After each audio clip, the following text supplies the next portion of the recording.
L'étude d'aujourd'hui a pour titre « La loi de Dieu », 4e partie.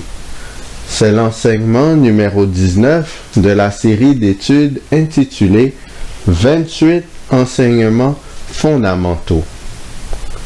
Nous avons vu précédemment que les 10 commandements de Dieu constituaient le reflet de son caractère. Vu que Dieu est amour, les 10 commandements de Dieu sont également amour. De même que Dieu ne change pas, la loi de Dieu ne change pas. Nous avons observé que les 10 commandements sont la base du gouvernement divin. Dieu règne dans le ciel selon les 10 commandements, les principes de justice et d'équité. Devons-nous observer la loi de Dieu sur cette terre? Matthieu chapitre 5, le verset 17. Ne croyez pas que je sois venu pour abolir la loi ou les prophètes.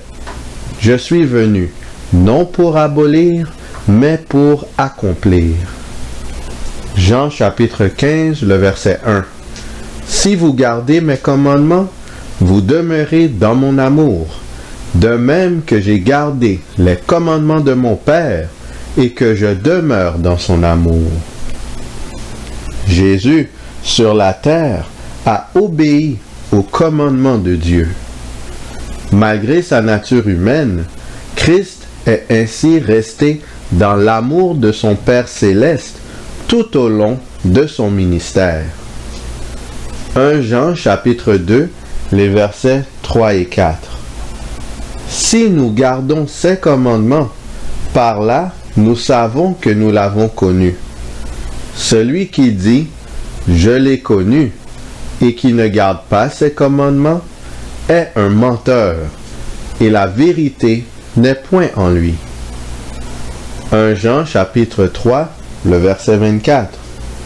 Celui qui garde ses commandements demeure en Dieu, et Dieu en lui. Et nous connaissons qu'il demeure en nous par l'Esprit qu'il nous a donné. 1 Jean chapitre 5, le verset 3.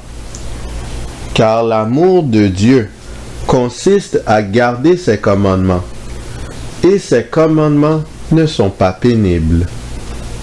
Tous ces passages bibliques ont été écrits après la mort de Jésus-Christ. De ce fait, l'observation des commandements de Dieu demeure obligatoire après la croix. C'est en gardant les commandements de Dieu que nous savons que nous avons connu Dieu. C'est par l'observation des commandements de Dieu que nous demeurons en Dieu et que Dieu demeure en nous. L'amour de Dieu consiste à l'observation de ses commandements. Les commandements de Dieu ne sont pas pénibles. Romains chapitre 2, le verset 29. Mais le Juif, c'est celui qui l'est intérieurement, et la circoncision, c'est celle du cœur, selon l'esprit et non selon la lettre. La louange de ce Juif ne vient pas des hommes, mais de Dieu. 1 Corinthiens chapitre 7, le verset 19. La circoncision n'est rien, et l'incirconcision n'est rien, mais l'observation des commandements de Dieu est tout. La circoncision n'a plus de valeur spirituelle pour Dieu.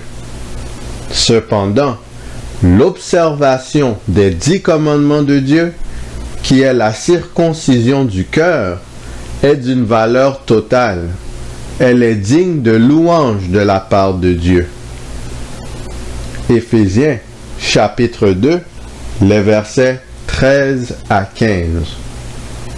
Mais maintenant, en Jésus-Christ, vous qui étiez jadis éloignés, vous avez été rapprochés par le sang de Christ, car il est notre paix, lui qui des deux n'en a fait qu'un, et qui a renversé le mur de séparation, l'inimitié, ayant anéanti par sa chair la loi des ordonnances dans ses prescriptions, afin de créer en lui-même, avec les deux, un seul homme nouveau, en établissant la paix. À la mort de Christ, la loi des ordonnances dans ses prescriptions, incluant la circoncision, a été abolie. Cependant, les 10 commandements de Dieu sont encore valides et doivent toujours être observés après la croix. Apocalypse chapitre 12, le verset 17.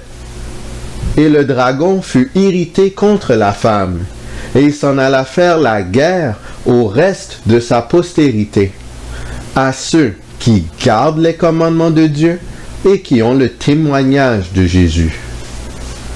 En cette fin des temps, le diable fait la guerre à l'Église qui observe les commandements de Dieu. Le diable ne s'attaque pas aux institutions religieuses qui ne les observent pas, car celles-ci lui appartiennent déjà. Il est donc impératif de fréquenter une église qui enseigne d'observer tous les commandements de Dieu.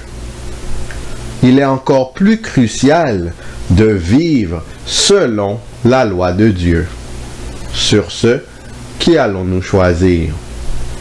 Choisissons-nous l'agneau de Dieu qui ôte les péchés du monde? Choisissons-nous d'obéir à la loi de Dieu par la grâce de Jésus-Christ? Ou est-ce qu'on choisit le camp de Satan, le camp de la défaite, et nous choisissons de transgresser la loi de Dieu sans vouloir nous en détourner?